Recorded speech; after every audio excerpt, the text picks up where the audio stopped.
அண்ணா அண்ணா வணக்கங்கண்ணே. நான் D.A கரஸ்பாண்டன்ண்ணே.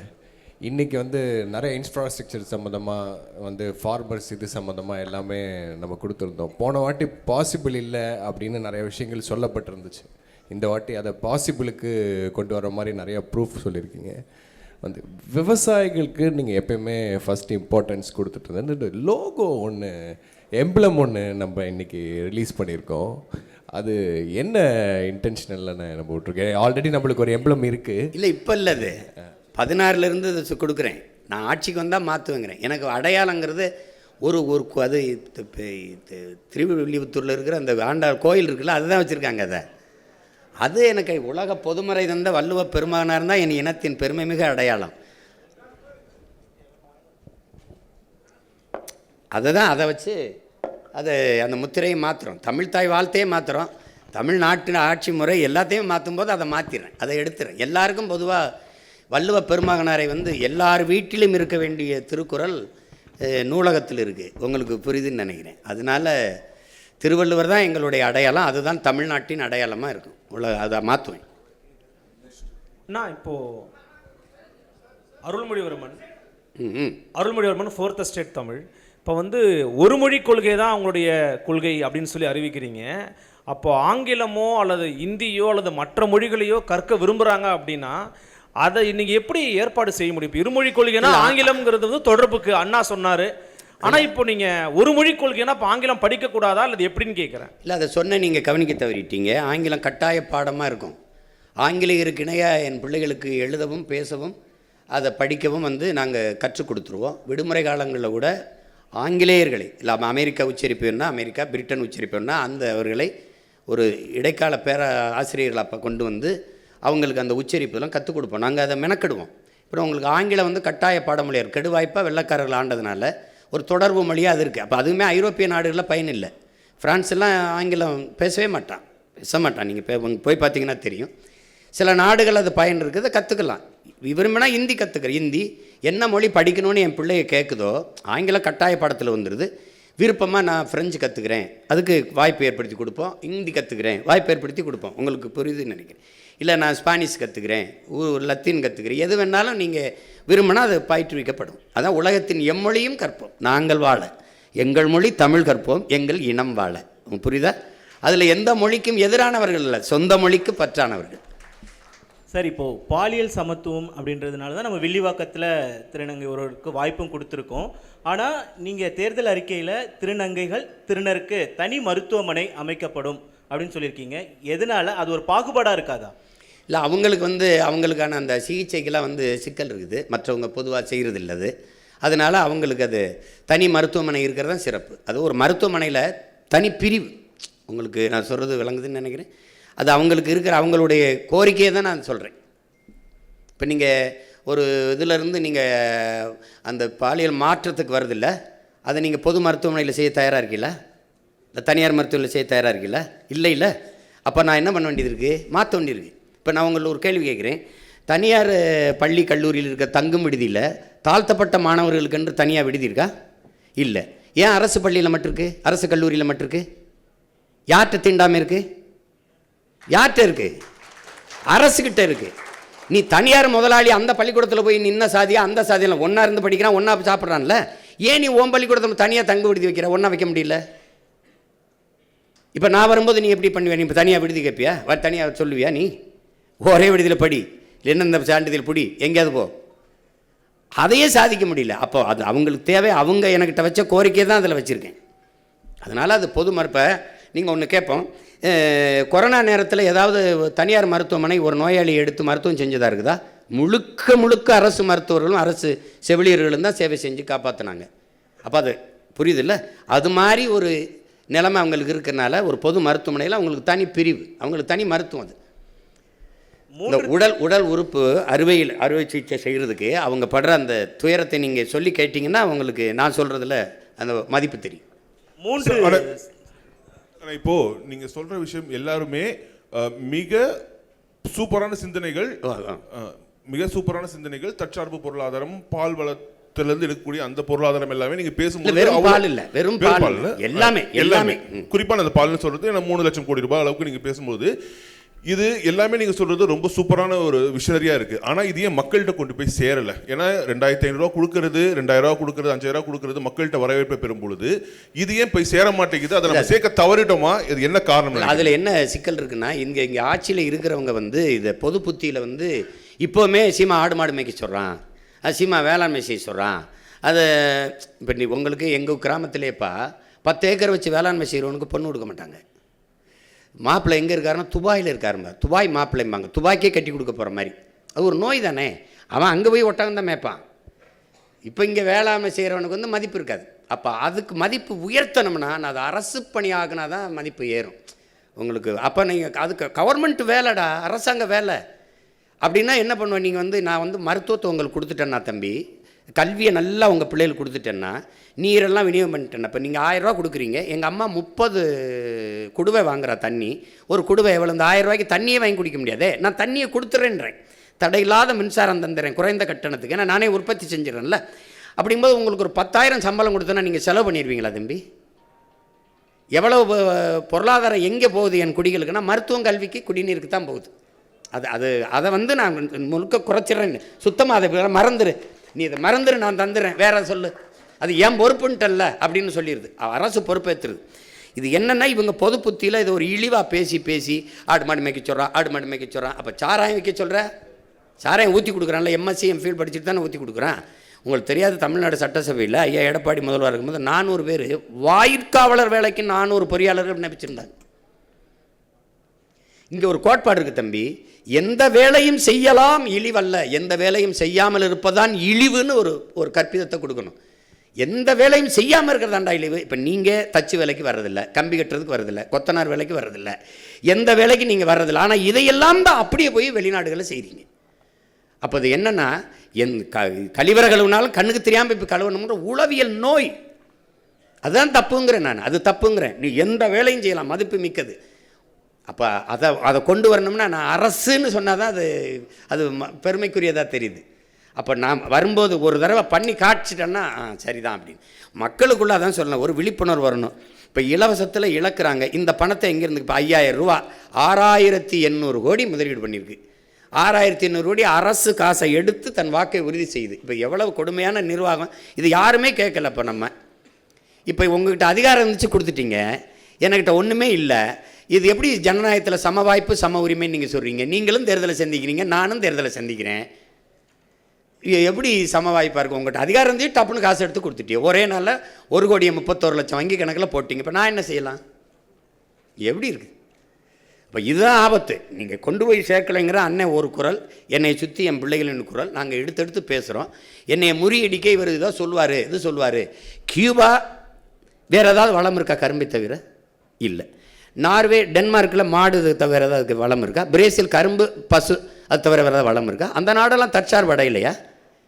அப்போது ஒரு வளத்தை வச்சு ஒரு நாடு சிறந்த கட்டமைப்புகள் இருக்கும்போது இவ்வளவு நிலமும் வளமும் வச்சு மனித ஆற்றலை வச்சு நாடு ஏன் வறுமையில் இருக்குது? நாடு ஏன் இலவசத்துக்கு இருக்குது? எனக்கு எல்லாம் இருக்குது. நான் ஏன் கையேந்தணும் சாப்பாட்டுக்கு, இலவசத்துக்கு? இப்போ அது அந்த அருமை புரியாது. நீங்கள் எடுத்தோடனே தம்பி அண்ணன் உங்களுக்கு சொல்கிறேன், பெட்டி கடைக்கு போனீங்கன்னா வாழைப்பழம் அப்படி தொங்கும், இப்படி வாழைத்தார் இப்படி தொங்கும், அது தலைகளாக நிற்கும், தவம் இருக்கும். என்னை சாப்பிட்டுட்டே, நான் நல்லவன்டா டே, உனக்கு நல்லதுடா டே, என்னை சாப்பிட்றான்னு அதை கவனிக்க மாட்டான். இப்படி உள்ளே வச்சுருப்பான் சிகரெட்டு, பான்பராக்கு, அதை வாங்கிட்டு குடிச்சிட்டு போவான். இப்போ ரொம்ப நாளாக நான் தலைகளாக தொங்குறேன் இந்த வாழைப்பழம் மாதிரி, அது ஏற்று பார்க்கல. இதைத்தான் ஐயா இறை என்று சொல்கிறாங்க. இந்த மக்கள் பாதரச வெளிச்சத்தில் பௌர்ணமி வெளிச்சத்தை மறந்தவர்கள், இவர்கள் வண்ண வாசனை திரவியத்தின் வாசத்தில் வண்ண மலர்களின் வாசத்தை மறந்தவர்கள்னு. அப்படி தான் விழிப்புணர்வற்ற சமூகத்தில் நடிப்பவனுக்கே முதலிடம் கிடைக்குங்கிறார் ஐயா. அதுக்கு சான்றுன்னு சொல்கிறாரு. எப்படின்னா, ஒரு பள்ளிக்கூடத்தில் மாறுவேட போட்டி நடக்குது, சார்லி சாப்ளின் மாதிரி நடிக்கணும். முதல் பரிசு ஒரு மாணவன் வந்துட்டான், 2வது பரிசு ஒரு மாணவன் வந்துட்டான், 3வது பரிசு ஒரு ஆள் வர்றாரு. அது உண்மையிலே சார்லி சாப்ளினுக்கு 3வது பரிசு. பார்த்தீங்கன்னா அவரை மாதிரி நடித்தவன் முதல் பரிசு, அவருக்கு 3வது பரிசு. அப்போ நடிப்பவனுக்கே முதலிடம் கிடைக்கும் விழிப்புணர்வற்ற சமூகத்தில் எழுதுறவள ஐயா எழுதியிருக்காரு. இப்போ அது மாதிரி அவர் அதுக்கு நிறைய சான்று சொல்கிறாரு. ஒரு பன்னி மாதிரி ஒருத்தன் கத்துறான், சின்ன வயசு பண்ணி, பெரிய வயசு பண்ணி, நடு வயசு பண்ணி மாதிரி நல்லா கத்துறான். அவனுக்கு தெருவில் கத்தும்போது நிறைய காசு வருது, அதை வச்சே சாப்பிட்டுக்கிட்டு இருக்கான். ஒரு நாள் என்னை மாதிரி ஒருத்தன் வரான், டேய் உன்னை விட அருமையாக நான் கற்றுண்டான்னு கற்றுனோடனே கத்தி காட்டுறேன். போட்டி இந்த மாதிரி மேடையில் எல்லாம் உட்காந்துருக்காங்க அவங்கள மாதிரி. நான் கத்துறேன், இவன் போலி அவன் தான் நல்லா கத்துறான். ரொம்ப நாளாக கத்திக்கிட்டு இருக்கவனுக்கு தான் ஆதரவு அதிகமாக இருக்குது. கடைசியாக ஒரு நாய் நீ பாட்டுற அப்படின்னு ஒரு சாக்கு, ஒரு கோணி சாக்கு போட்டு இருந்தால் உண்மையிலே ஒரு பன்னி படுத்துருக்கு. அதுதான் இவ்வளோ நேரம் கத்திச்சு. அப்போ இவர் என்ன சொல்கிறாரு, டேய் உண்மையான பன்னியின் சத்தத்தை இந்த போலியை கேட்டு கேட்டு கேட்டு மறந்துட்டீலடா, நான் இவ்வளோ நேரம் நான் கத்தலடா, அந்த பன்னி தாண்டா கத்திச்சுன்னு.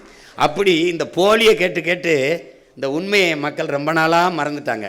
அதை உங்களை மாதிரி உள்ளவங்க நீங்கள் தான் இந்த அறிவுத்தளத்தில் இது கடத்தி ஏதோ கொஞ்சம் கவனிங்க, இருந்தாலும் ஏதோ சொல்லிட்டு இருக்கான், ரொம்ப நாளாக சொல்கிறான் பாருங்க. ஏன்னா உண்மையிலேயே தலை சிறந்த நாடாக நம்மளால் மாற்ற முடியும். அது ஒன்றும் பெரிய வேலை இல்லை. அவரவர் வாழ்விடத்தில் நீங்கள் ஒரு சணல்னு ஒன்று இருக்குது, ஹெம்ப்னு ஒரு செடி, சனப்பு, அதிலிருந்து நான் எவ்வளவு நம்ம மேம்பட முடியும் பொருளாதாரத்தில். கார் தயாரிச்சுக்கலாம், பெட்ரோல் தயாரிச்சுக்கலாம், செங்கல் அதில் எடுத்துக்கலாம், மழை பெய் நொறுக்க வேண்டியதில் எல்லாமே அதில் தயாரிக்க முடியும். அதை வளர்க்குறதுல என்ன உனக்கு பிரச்சனைன்னு கேட்குறேன். இப்போ அதுதானே உங்களுக்கு. அப்போ அதை அவர் சொல்கிறத இப்போ நீங்கள் சொல்ல முடியலன்னா நம்ம இவர் இதோ இதெல்லாம் சாத்தியமாங்க அப்படின்ட்டு போகிறது தானே. இப்போ நீங்கள் ஆடு மாடு மேய்க்கிறது உங்களுக்கு அவமானம்னா நான் அப்போ நீங்கள் நபிகள் மேய்ச்சிருக்காரு, கிருஷ்ண பரமாத்மா மேய்ச்சிருக்காங்க, இயேசு இறைமகன் இயேசு மேய்ச்சிருக்காங்க. அப்போ 3 பேரையும் நீங்கள் அசிங்கப்படுத்துறீங்க, அப்படி தானே அர்த்தமாகுது. தமிழ் மெய்யியல் அப்படிங்கிற ஒரு விஷயத்தில் வந்து பார்த்தீங்கன்னா நீங்கள் இந்து சமய அறநிலைத்துறை அப்படிங்கிற பேரை மாற்றி தமிழர் அறநிலையத்துறைன்னு பேர் வைப்போம் அப்படின்னு குறிப்பிட்டிருக்கீங்க. குறிப்பாக தமிழிலும் வழிபாடு செய்யலான்னு இப்போ இருக்குது, தமிழில் மட்டும்தான் வழிபாடு செய்வோங்கிறீங்க. அப்போ இந்துங்கிற பேரையும் நீக்குவீங்க, சமஸ்கிருத மந்திரங்களை ஓதக்கூடிய வாய்ப்பையும் வந்து முழுமையாக நீங்கள் வந்து ஒழிப்பீங்கன்னு சொல்ல வரீங்களா? இல்லை, என் இறைக்கு முன்னாடி நீங்கள் இன்னொரு மொழியில் நீங்கள் வழிபடணும். என் மொழி புரியாதவன் எனக்கு எப்படி இறைவனாக இருக்க முடியும்? நீங்கள் கிறிஸ்தவ வந்து இது சொல்கிறாங்க, அங்கே பள்ளிவாசலில் சொல்லி இந்த கேள்வியெலாம் கேட்கக்கூடாது. அது என் இறையில் அந்த மார்க்கம் வந்து அரபியாவிலிருந்து வந்தது, நான் என் மக்கள் ஏற்றுக்கொண்டார்கள். அவங்க இன்னும் வந்து வழிபாட்டை தவிர அந்த பாங்க ஒளியை தவிர மீதி எல்லாமே தமிழில் தான் சொல்லுவாங்க. நான் எத்தனையோ திருமணங்களுக்கு சாட்சியான் என்று கையெழுத்திட்டிருக்கேன். புரியுதா உங்களுக்கு? ஒருவருக்கொருவர் அன்பு கொண்டு நயசித்து அப்படி தான் பேசுவாங்க. நீங்கள் அவன் வந்து முதல்ல கிறிஸ்தவ மதத்தை பரப்ப முடியல, அவன் லத்தீன் ஸ்பானிஷ்லாம் சொல்லிகிட்டு இருந்தான். கடைசியாக என்ன பண்ணுறா, அவனவன் தாய்மொழியில் வழிபடலாம்னு சொன்ன பிறகு பரலோகத்திற்கு எங்கள் பிதாவேன்னா உம்முடைய ராஜ்யம் வருகன்னா அதை பின்னாடி தமிழ் மீது பற்றுக்கொண்ட இளம் குருமார்கள் வரும்போது விண்ணுலகில் இருக்கும் என் தந்தையை உம்முடைய அரசு வருக. புரியுதா உங்களுக்கு? தூய தமிழுக்கு வந்துட்டான். பதாசுதன் பரிசுத்தாவியை தூக்கிட்டு தந்தை மகன் தூயாவின்னு வந்துட்டான். நீ என் இறை நக்கீரா உன் தமிழோடு சற்று விளையாடவே நான் வந்தேன்னு சொன்ன சிவன் அவ்வையே உன் தமிழில் பருகவே நான் வந்தேன்ங்கிற சொல்கிற முருகப்பெருமானுக்கு முன்னாடி நீ என் தமிழில் ஏன் சொல்லலை? எனக்கு திருப்புறங்கள் இருக்குது, திருமுருகாற்றுப்படை இருக்குது, பட வேண்டியதானே, பக்தி திருமுத்து பட வேண்டியதானே. சொல்லுங்கள், என்ன நமச்சிவாய வாழ்க நாதன் தாழ்வாழ்க இமைப்பொழுதும் என் நெஞ்சில் நீங்காதான் தாழ்வாழ்க பாட முடியாதா? ஆகமமாய் நின்று அன்னிப்பான் தாழ்வாழ்க பாட முடியாதா? இப்போ எதுக்கு தேவாரம் திருவாசம்லாம் எதுக்கு இருக்குது? திருவாசத்துக்கு உருவாதார், ஒரு வாசத்துக்கு உருவாதார். திருவாசத்தை மொழிபெயர்த்த சிவ போப்பு அழுதுட்டு போயிட்டான். நீ என்ன உங்களுக்கு பிரச்சனை? என்ன உங்களுக்கு பிரச்சனை? என் இறைக்கு முன்பு என் மொழியில் வழிபடணும், அதுதானே முக்கியம். அது சொல்கிறதுல உங்களுக்கு என்ன பிரச்சனை? யார் வேணாலும் அர்ச்சகராகலாம்ங்கிறதுல பிரச்சனை இல்லை. என் அன்னை தமிழில் அர்ச்சனை இருக்கணுங்கிறது தான் எனக்கு பிரச்சனை. நீங்கள் அதுதான் முதன்மையானது. அங்கே ஏன் ஆள் உட்காந்துட்டு அங்கேயும் போய் சமஸ்கிருதத்தில் சொல்லலான்னா அதுக்கு அவங்களே சொல்லிட்டு போயிடலாமே. விளங்குதா? அப்புறம் தமிழர் அறநிலையத்துறைன்னு மாற்றுவேன்றீங்க. இப்போ இந்துங்கிற பேரை நீக்குவேன் அப்படின்னு சொல்ல வரீங்களா? இல்லை, இந்துன்னு ஒரு சமயம் இருக்குதா? இது கூட்டு பொரியல் அவியல் சாம்பார் மாதிரி எல்லாம் சேர்த்து சாப்பாடு மாதிரி. சமணன், பௌத்தன், சீக்கியன், உங்களுக்கு தெரியும், இங்கே வைணவன், எல்லாரும் சைவன், எல்லாரும் சேர்த்து இந்துன்னு சார் வில்லியம் ஜோன்ஸ் போட்ட கையெழுத்தில் ஆகிறோம். என் சமயம் சைவம், நான் சிவனை வழிபடுகிற சிவசமயம். என் சொத்து பத்திரத்தில், எங்கள் வீட்டில் எங்கள் அப்பாவோட சொத்து பத்திரத்தில் சிவசமயம்னு இருக்குது. என் கோத்திரம் வந்து என் மகனுக்கு எனக்கு சிவ கோத்திரம். அப்போ நாங்கள் முருகனை வழிபடுகிற சைவர்கள். அப்போ சிவனை வழிபடுகிற சிவசமயம், மாலை வழிபடுகிற மாலியம். திருமால்ங்கிறது எந்த மொழி சொல் சொல்லுங்கள்? எங்கள் மாயவன் கண்ணன் ஆகிறான். கண்ணன் என்றாலும் மால் என்றாலும் கருப்பு. வணங்குகிற தெய்வத்தை நாங்கள் மரியாதையாக அழைக்கணும்னு, மதிப்போடு அழைக்கணும்னு திருமால் பெருமாள்னு அழைக்கிறோம். என் பெருமாள் கோயிலே எங்கள் ஆண்டாள் பாடின பாசுரங்களை பாட வேண்டியதானே. அதில் என்ன உனக்கு பிரச்சனை? ஆண்டாள் என்ன மொழியில் பாடினா அது என்ன பிரச்சனை உனக்கு? என்ன எங்கள் பெருமாள் கோச்சுக்கு போயிடுவார? 63 நாயன்மார்கள் இருந்த தேவாரத்தை பாட வேண்டியதானே, என்ன பிரச்சனை உனக்கு? இப்போ நான் சொன்ன மந்திரத்தை நான் பாடவா? இப்போ திருவாசத்தை பாடவா? எங்கள் சிவன் கோச்சிட்டு போயிடுவானா? அவன் தான் சொல்கிறானே, மணி நெற்றி உமிழ்ச்சங்கள் தளல்புரை சடர் சுடர் கடவுள் தந்த தமிழ்ங்கிறான். சிவபெருமானே தந்த மொழிடா அப்படிங்கிற அந்த மொழியை நீ பாடாம நீ என்ன பண்ணுவீங்க நீங்கள்? முதல் தமிழ்ச்சங்கத்தின் தலைவனே அவன்தானுங்கிறதானே இலக்கியம் சொல்லுது. அப்புறம் பின்ன என்ன? நீ வேற ஏதோ நான் அமெரிக்காவில் போயிட்டு தமிழிலும் அப்படின்னு போட்டால் பரவாயில்ல. கோயிலை கட்டுறது நான், முன்னாடி இறைவனாக இருக்கிறவன் அவன், இதுக்கு எழுதுனது எங்காலு. அப்போ என் மொழி என் இறைக்கு முன்னாடி நான் பேச வேண்டியதானே?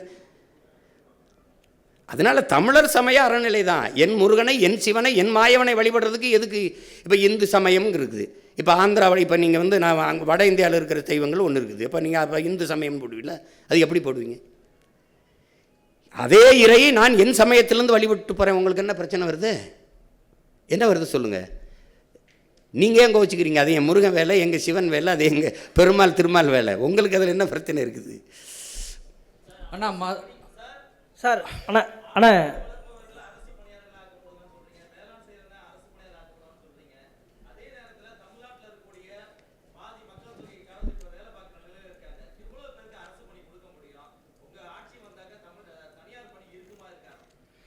நீங்கள் இப்போ எது தனியார் பணின்னு சொல்லுங்கள். என்ன எந்த பணி இருக்குன்னு சொல்லுங்கள். உங்களுக்கு யாரோட தொழிற்சாலை? கொண்டாய் முதலாளி அவர் இங்கே வந்தார். 1 டன் எடையுள்ள கார் தயாரிக்க 4,80,000 லிட்டர் தண்ணீர் தேவைப்படுது. அது மறை நீர்னு சொல்கிறோம், ஆங்கிலத்தில் வெர்ச்சுவல் வாட்டருங்கிறோம். 15 லட்சம் கார் 50 லட்சம் கார் ஏற்றுமதி செய்கிறீங்க. நீங்கள் இந்த கொரியன் முதலாளிக்கு தமிழ்நாட்டு இளைஞருக்கு வேலை கொடுக்கணும்னு என்ன மாரியத்தாவில் வேண்டிட்டாரா, இல்லை திருப்பதி வெங்கடாசலில் வேண்டிட்டாரா? இங்கே மனித உழைப்பு மலிவாக கிடைக்குது. நிலத்தடி நீரை வடமலால் உறிஞ்சிக்கலாம். உற்பத்தி செய்கிற பொருளை விரைந்து எடுத்துகிட்டு போல 8 வழிச்சாலை 4 வழிச்சாலை இருக்குது. தடையற்ற மின்சாரம். ஒரு அரை மணி நேரம் மின் இழப்பு ஏற்பட்டால் உற்பத்திக்கு ஏற்படுற இழப்பை மத்திய மாநில அரசுகள் ஈடுகட்டும்னு புரிந்துணர்வு ஒப்பந்தம் இருக்குது. அதனால் நீ வர்ற, எனக்கு வேலை கொடுக்க வர்ற, உனக்கு வேலை தானே வேணும், அரசாங்க வேலை. நான் தர்றேன் அதே நிலத்தை வச்சு. உனக்கு என்ன பிரச்சனை? காரை ஏற்றுமதி செய்கிற, சோறை இறக்குமதி செய்கிற. நான் சோறை ஏற்றுமதி செய்கிறேன், காரை இறக்குமதி செய்கிறேன். That's all your honour. நீங்கள் என்ன நீங்கள் பேசிக்கிறீங்க? நீங்கள் ஒரு ஆரஞ்சு பழத்தை விளைய வச்சான் ஃப்ரான்ஸு, 50 லிட்டர் தண்ணீரை குடிக்குது.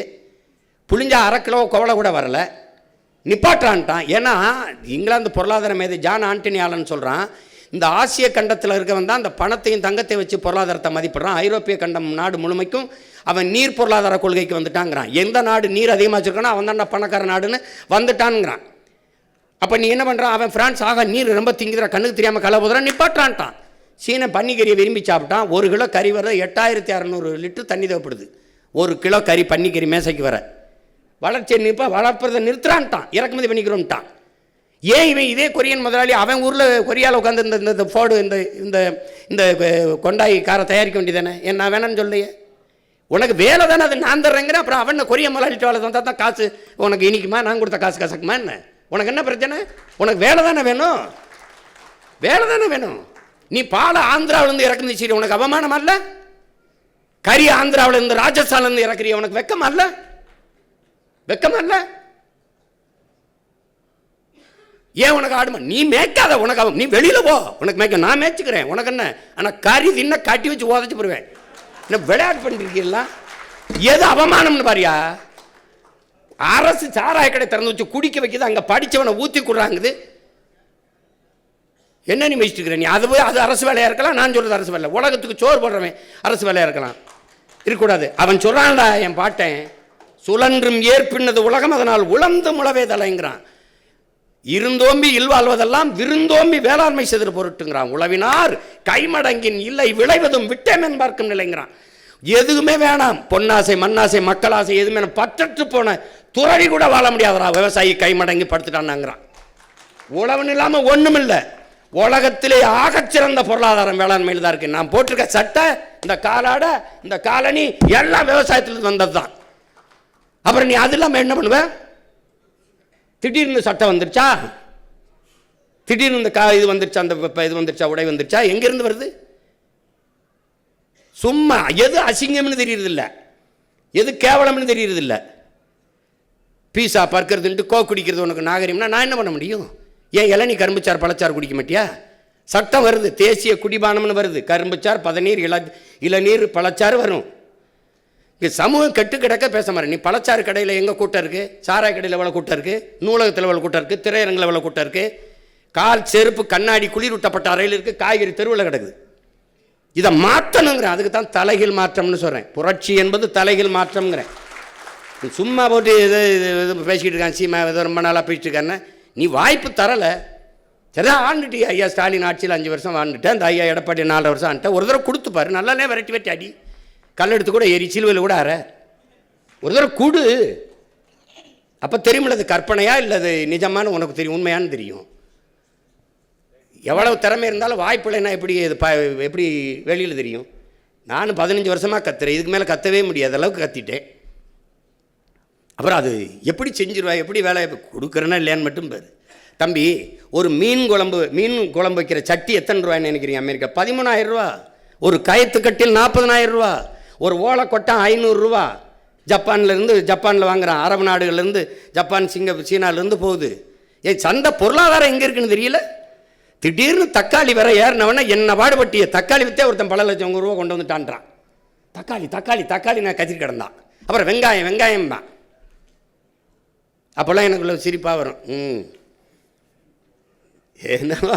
என்னவோ ஒன்று உங்களுக்கு இது என்ன பண்ணுறது? சரி போங்க, இனிமேல் நாங்கள் சொல்லணும், போலிகளை கண்டு ஏமாறாதீர்கள், எங்களுக்கு வேறெங்கும் கிளைகள் இல்லை அப்படின்னு பேசணும் போல இருக்கு. ஆனால் இப்போ இந்த தூய்மை பொறியாளர் அப்படின்ற ஒரு தலைப்பில் வந்து என்ன சொல்கிறீங்கன்னா, ஒரு குறிப்பிட்ட இனக்குழுவை சேர்ந்தவர்கள் மட்டும்தான் தூய்மை பணியாளர் அந்த படியில் இருக்காங்க. இதை முற்றிலும் தடை செய்யணும்னு சொல்லியிருக்கீங்க. முற்றிலும் தடை செஞ்சுட்டா அதுக்கு மாற்று என்ன அப்படின்ற ஒரு கேள்வி இருக்குது.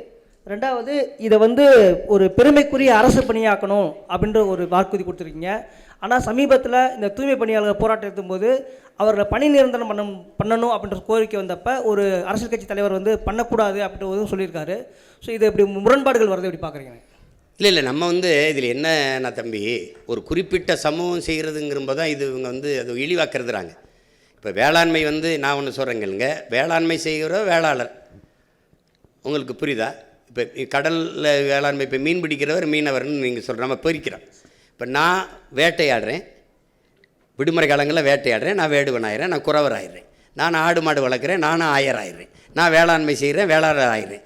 எங்கள் உறவுகள் கடலில் மீன் பிடிக்கிறாங்க, நான் கம்மாயில் மீன் பிடிக்கிறேன், நானும் மீனவர் ஆயிடுறேன். உங்களுக்கு புரியுதுன்னு நினைக்கிறேன். இப்போ எந்த வேலையும் யாரும் செய்யலாம். நீ ஒரு இழிவுன்னு கருதாத, அது அரசு வேலையாக்கு, படித்தவன் படிக்காதவன் எல்லாரும் செய்யலாம். இந்த முறையை மாற்றிடுவோங்கிற துப்புரவு பண்ணிடுற. இப்போ அமெரிக்கா, சிங்கப்பூர்லாம் எப்படி பண்ணுது? ஒரு நவீனமாக நல்ல சுகாதாரமாக பூட்ஸு கிட்ஸு க்ளவுஸ்லாம் போட்டு வண்டி வச்சு சுத்தமாக எடுக்கலாம். முதல்ல குப்பை இல்லாத நகரத்தை உருவாக்க நம்ம கற்றுக்குருவோம். எதுக்கு தூய்மை, எதுக்கு நீங்கள் அசுத்தமாகுது, எதுக்கு குப்பை வருது, எப்படி வருது? ஏன் நீ வீட்டை நீ குப்பையாக போடுவியா? அப்போ எப்படி நாட்டை குப்பையாக்குற? நான் வரும்போது நீ அப்படிலாம் குப்பையை போட முடியாது. எல்லாம் தெருவெல்னு எங்கே பார்த்தாலும் உன் வீட்டுக்குள்ளே தவிர வெளியில் நடந்தீங்கன்னா 2 கண்ணு பார்த்துக்கிட்டே இருக்கும். முழுக்க கண்காணிப்பு கருவிகளால் கண்காணிச்சிருவேன். நீ தப்பிக்கவே முடியாது. நீ குப்பையை அங்கேருந்து தூக்கி போடுறது அதெல்லாம் பண்ண முடியாது. குப்பையை கூட ஒழுங்காக போட தெரியாத நாடு குப்பை மேடாக தானே போகும்.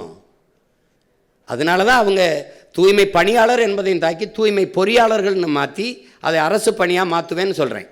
நீங்கள் அந்த பணியை நீங்கள் எதுக்கு நான் அதுக்கு குப்பையில் தான் வச்சுக்கிறேன்னு நினைக்கிறீங்களா? மரக்கன்று நடக்கூடாதா? சொல்லுங்கள், மரக்கன்று நடக்கூடாது, மற்ற வேலைக்கு பயன்படுத்தக்கூடாதா?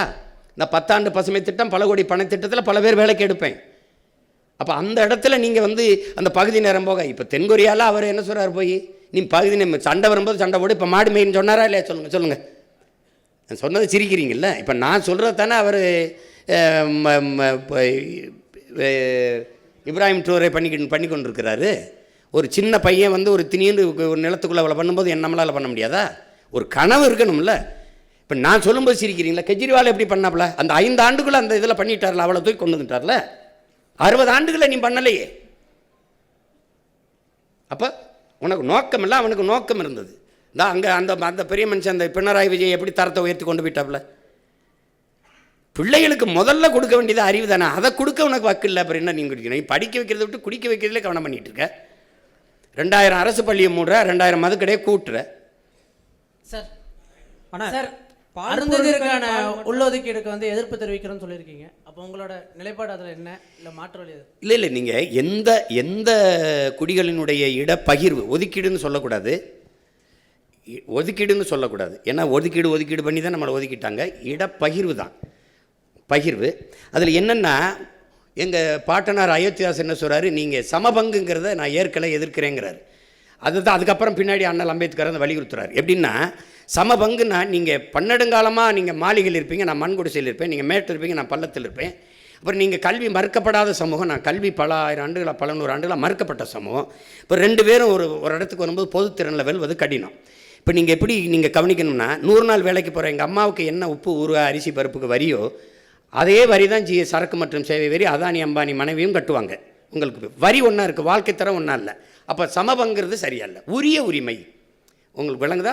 அப்போ அந்த அடிப்படையில் இந்த குடிகள், இந்த நாட்டின் குடிகள் எல்லாருக்கும் அவரவர்கள் குடிகளின் எண்ணிக்கைக்கேற்ப உரியதை பிரித்து கொடுக்கப்படணும். அதான் எண்ணி கொடு எடுத்து கொடுக்காதே, அள்ளி கொடுக்காதே அளந்து கொடு அப்படிங்கிற கோட்பாட்டை முன்வைக்கிறதுக்கு காரணம் அதுதான். இப்போ எங்கெல்லாம் குடிவாரி கணக்கெடுப்பு, சாதிவாரி கணக்கெடுப்பு கேட்கறது காரணம், நீண்ட காலமாக ஐயா ராமதாஸ் நாங்கள்லாம் கேட்கறது காரணம் அதான். நீங்கள் அவரவருக்கு உரியது கிடச்சிட்டா சமூகத்தில் போட்டி பொறாமை, உங்களுக்கு உண்டானது உங்களுக்கு கிடச்சிருச்சுன்னா நீங்கள் போயிடுவீங்க, ஒரு பிரச்சனையும் வராது. அவருக்கு உண்டானது கிடச்சிருச்சுன்னா போயிடும். அப்போ எல்லாருக்கும் உரிய கல்வி, வேலைவாய்ப்பு, அரசியல் அதிகாரத்தை சரியாக பிரித்து கொடுக்கறது கொண்டு வந்தது பேர் தான் இந்த சமூக நீதி. உங்கள் விளங்குதான் அண்ணன் சொல்கிறது. இப்போ நீங்கள் ஐயா நாங்கள் 18 விழுக்காடு எங்களுக்கு இருக்குது. யாருக்கு? பறையர் தேவேந்தருக்கு, ஆதி தமிழ் குடிகளுக்கும் தேவேந்தருக்கு. இதில் திடீர்னு எடுத்து உள்ஒதுக்கீடு 3 விழுக்காடு அருந்ததியருக்கு கொடுத்துட்றாரு. நீ பொதுவில் தானே இப்போ 10 விழுக்காடு எப்படி கொடுத்தாங்க? பொருளாதார அடிப்படையில் பின்தங்கியவர்களுக்கு பொதுவில் இருந்து அதில் தானே கொடுத்துருக்கணும். நீங்கள் அவ்வளோ காலம் ஆட்சியில் இருந்தீங்களே, பொதுவில் இருந்து பிரித்து 3 விழுக்காடு இல்லை 6 விழுக்காடு கூட கொடுங்க. யார் கேட்க போகிறா? எனக்கே 10 நாளே நெளிஞ்ச தட்டில் 4 பருக்கை போட்டு சாப்பிட்ருக்கேன், அதில் 2 எடுத்து கொடுத்தா அப்படி சரி கொடுத்துட்டீங்க விடு. நீ பிசி எம்பிசியிலேருந்து கொடுத்துருக்க முடியுமா? நீ எதை கொடுத்துருந்தா வெளியில் நடமாடி இருக்க முடியுமா? நான் கேட்குறதுக்கு பதில் சொல்லு. நீ எனக்கு குரல் இல்லை, அதிகார வலிமை இல்லை, அரசியல் வலிமை இல்லை, நான் அப்படின்னால நீ டக்குன்னு கொடுத்துட்ட. ஏன்னா நான் கேட்க வேண்டியவெல்லாம் உனக்கிட்டே 2-3 சீட்டுக்கு வந்து நிற்கிறதுனால நீ ஏன் சீட்டு எடுத்து கொடுத்துட்ட. சரி கொடுத்துட்ட, அப்போ அதில் என்ன பண்ணுற? பிரியாரிட்டி, முன்னுரிமை, ஃபஸ்ட்டு ப்ரிஃபரன்ஸ்னு ஒரு சரத்தை சேர்க்குறது. அது எப்படி வருதுன்னா நீங்கள் உங்களுக்கு நுட்பம் பாருங்கள். எங்களுக்கு 18 விழுக்காடு இருக்குது, 3 போயிடுச்சு, மீதி 15 இருக்கா? இந்த 15ல் இவங்களுக்கு அவங்க 3 அப்படியே அவங்க வீட்டு சாப்பாடு அவங்கக்கிட்ட அப்படியே இருக்குது. என் வீட்டு சாப்பாடு இருக்குல்ல இந்த 15, இதில் இவங்க சாப்பிட்டது போக மிச்சம் எனக்கு முன்னுரிமை. இதுலேயும் அவங்க வருவாங்க, அவங்களுக்கு போக எனக்கு அப்படின்னு சட்டம். இது எவ்வளோ பெரிய துரோகம் பாரு. இப்போ எப்படின்னா அவங்களுக்கு போக எனக்கு மிச்சம்னா, ஒரு பல்கலைக்கழகத்தில் 4 பேராசிரியர் வேலைன்னா எஸ்சிஏ எஸ்சிஏ எஸ்சிஏ எஸ்சிஏ 5 வேலைன்னா 4 போயிடுது, மீதி 1 இருக்குது. அதில் நான் பறையர் எடுத்துக்கிறதா, இல்லை தேவேந்திரர் எடுத்துக்கிறதா, இல்லை ஷெட்யூல் ட்ரைப்ஸ் பழங்குடி எடுத்துக்கிறதா? 1. இப்போ எவ்வளோ பெரிய துரோகம் இது! நீ என்ன பண்ணியிருக்கணும்? நீ பொதுவிலேருந்து எடுத்து கொடுத்து என்னை பாதிக்காமல் தற்காந்துருக்கணும். நீ எடுத்து கொடுத்துட்டு அதில் முன்னுரிமைன்னு போட்டது தான் சொல்கிறேன். நீ கொடுத்தது தப்பு இல்லை, சரி கொடுத்துட்டா விடு, இந்த பிரியாரிட்டியை தூக்கு, முன்னுரிமையை தூக்கு. இப்போ நான் என்ன சொல்கிறேன்? அந்த 3 ரொம்ப நாளாக 14 ஆண்டுகளாக இழந்துட்டேன். அந்த 3ஓட இன்னும் 2 சேர்த்து 5 போடு, எனக்கு 20 கொடுன்னு கேட்குறேன். நீ கொடுக்க மாட்டேன், நான் வந்து போடுவேன். உங்களுக்கு புரியுதா? அதுதான் நான் சொல்கிறது. நீ கொடுத்ததை நான் எடுன்னு சொல்லலை, ஏன் கொடுத்தா? நான் கொடுத்துட்டேன், இந்த முன்னுரிமை என்னை ரொம்ப இடிக்குதுங்கிறேன். அதனால் இப்போ அண்ணன் சொல்கிறது விளங்குதில்லப்பா, அதை அப்படி தான் நம்ம சொல்கிறோம். யாருக்கும் இடப்பகிர்வு வேணாம்னு நம்ம சொல்லலை, அவரவருக்கு உரியதை கொடுப்போம். இப்போ நீங்கள் வேறு ஊர்லேருந்து வந்திருக்கீங்களா, பஞ்சாப்லேருந்து உங்களுக்கு கொடுக்குறேன்னா, பஞ்சாபில் எங்கே இருக்குன்னு சொல்லணும், அங்கே வாழ்கிறான்ல அவன் என் ஆளுக்கு கொடுக்கணும். இப்போ ஆந்திராவில் வாழ்கிற எனக்கு கொடுக்கணும், கர்நாடகாவில் 1.25 கோடி நாங்கள் இருக்கோம்.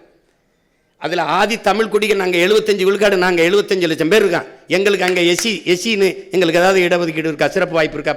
பாருங்கப்பா இருக்கான்னு பாருங்கள். அதர் பேக்வேர்டில் தான் நாங்கள் இருப்போம், ஓபிசியில் தான் இருப்போம். அப்போ காலங்காலமாக என்னுடைய பெருந்தன்மையும் பேரன்பையும் நீ இழிச்சாத்தனம்னு கருதிடக்கூடாதுல்ல. உன்னுடைய வளம் உனக்குன்னு இருந்துக்கிற, முல்லை பெரியார் தனியாக இருக்குது, கர்நாடகா தனியாக இருக்குது, என்னுடைய நெய்வேலி உனக்கு, நரிமணம் பெட்ரோல் உனக்கு, அணுவுல மின்சாரம் உனக்கு, அணு மின்சாரம் உனக்கு, என் வளம் எல்லாருக்கும். நான் மட்டும் இந்தியனாக இருக்கணும், நீங்கள் கன்னடாவே இருந்துருவீங்க. நீங்கள் அப்படியே நீங்கள்லாம் உங்கள் மாநிலத்துக்கு உங்கள் ஆளாக இருந்துருவீங்க. எப்படி? ஆனால் இங்கே ஆவின்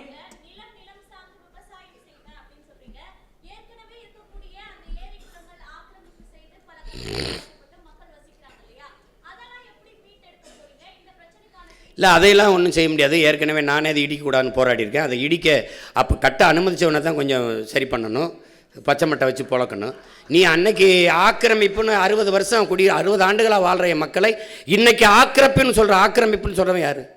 ஆக்கிரமிக்கும் போது என்ன பண்ண? நீ முதல்ல ஒரு செங்கலை போய் நட்டான்ல, அவனுக்கு மின் இணைப்பு, வீடு கட்ட உரிமை, எரிகாற்று இணைப்பு, நீர் இணைப்புலாம் கொடுத்தது யார்? அந்த தெருக்களில் பாதை போட்டு கொடுத்த ஐயா வைக்க பேர் யார்? அவன்கிட்ட வீட்டு வரி வசூலிச்சவன் யார்? அப்போ இவ்வளோ காலம் வாழ விட்டு இப்போ தான் ஆக்கிரமிப்பு உனக்கு இது பண்ணுதா? இப்போ இது ஆக்கிரமிப்புனா அந்த கடற்கரையில் 4 கல்லறை இருக்குல்ல, அது ஆக்கிரமிப்பு இல்லை, அது கடற்கரை ஆக்கிரமிப்பு இல்லையா? அதை எப்போ இடிக்கிறது? யார் இடிக்கிறது? கடற்கரை தானே. உனக்கு எப்படி கல்லறையாச்சு? நீ என்ன தேச விடுதலைக்கு என் பாட்டை வாவுச்சி மாதிரி செக்கிழுத்தியா? இல்லை யார் நீ எங்கள் பாட்டை மருதுபாண்டி தூக்குள்ள தூங்குனியா, தீரன் சின்ன மலை மாதிரி தூக்குள்ள தூங்குனியா, இல்லை என்ன பண்ண? அது நான் இடிக்க மாட்டேன், அதுவா இடியும். அதுவா இடியும். அதனால் ஏற்கனவே இருக்கிற நீர்நிலைகளை ஆக்கிரமிப்பு போக மீதியை நான் பராமரிப்பேன். புதிய நீர்த்தக்கங்கள் உருவாக்குவேன். அறிவு சமூகம் எல்லோரும் இருக்கிறீங்க. உலகத்தில் இயற்கையின் அரும்பெருங்கொடையாக நமக்கு தந்தது பள்ளிக்கரணை ஏரி. கடலின் நீர்மட்டம் எவ்வளவோ அந்த அளவிற்கு இதன் நீர்மட்டம் இருக்கும். அது அவ்வளவு பழுப்பு நிலை சதுப்பு நிலை ஏரி, அளவு விலை உயர்ந்த இறால்கள் மீன்கள் உருவாகிறது. உலக நாடுகளின் பறவைகளாக வந்து உணவு உண்டு பறந்து சென்றது. அப்படி ஒரு ஏரியை யாராவது குப்பையை கொட்டி மூடணும்னு யாருக்காவது இப்போ எந்த கொம்பை வந்தாலும் அதை புனரமைக்க முடியாது, சீரமைக்க முடியாது. இருக்கிற கொஞ்சோண்ட பாதுகாக்கலாம், அவ்வளோதான். மீதி எல்லாத்தையும் ஏரிக்குள்ளே ஒரு சாலையை போட்டு பிரித்து அங்கங்கேயும் அப்படியே நெருக்கி குப்பையை கொட்டி மூட்டிட்டான். எந்த மூளைங்கிற உறுப்பில் அதை கூட அதை செஞ்சுருக்க மாட்டான். அந்த ஏரியை குப்பைமேடு ஆக்கலாம்னு. நீ குப்பையை கொட்டு, வேற ஒரு பொது இடத்துல கூட கொண்டு கொட்டு வை, ஏரிக்குள்ளே கொட்டலாம்னு யாராவது சிந்திப்பானா? யாராவது? எப்படி கால கொடுமை இதெல்லாம் நினச்சி பார்த்தாலே நெஞ்சு வெடிக்கும். அதை விட்டுருவோம், வேற ஏதாவது கேளுங்க. ஆனால் பால் மற்றும் பால் பொருட்களுக்கு தனியாக தொழிற்சாலை அமைப்புன்னு சொல்லியிருக்கீங்க. ஆவின் இதே வேலை தானே செஞ்சிட்ருக்கு. இதில் நீங்கள் என்ன மாற்று செய்ய போகிறீங்க? என்ன செய்யுது ஆவின்? பால் மற்றும் பால் பொருட்களை தயாரிக்குது. வெளி மாநிலங்களுக்கு வெளிநாடுகளுக்கு ஏற்றுமதியும் செய்யுது. எங்கே செய்யுது? தான் நீங்களும் செய்கிறீங்க. பால் எங்கேருந்து, எத்தனை பேருக்கு வேலை கொடுக்குது? பால் எங்கேருந்து வாங்குது? அது எங்கே இருக்குது? இப்போ தயாரிக்கிற இடத்துக்கு என்னை கூட்டிகிட்டு போங்க, அந்த பாலில் இருந்து இவ்வளவு தயாரித்து இப்படி ஏற்றுமதி செய்யுது, இப்படி பண்ணுதுன்னு. குஜராத்திலேருந்து அமுதம் பால் வாங்கிட்டு இருக்கு, எதையாவது போயிட்டு இருக்குது. ஆந்திராவிலேருந்து பாலை வாங்கிட்டு இருக்குது உன் அரசு, என்கிட்ட வந்து சொல்லிகிட்டு இருக்கீங்க. அது இருந்தால் நான் ஏன் செய்கிறேன்? அப்போ நான் அதான் செய்கிறேன்னா நீ ஆடு மாடு வைக்கிறது அசிங்கம்ங்கிற, என்னை அசிங்கம்ட்டு 4 கோடி 3 கோடி லிட்டர் பாலை கொண்டு வருவோம்ங்கிறாரு. எங்கள் குழாயிலேருந்து பிச்சுவீங்களா, மாட்டுக்காம்பலேருந்து பிச்சுவீங்களா? எங்கேருந்து பிச்சுவீங்க?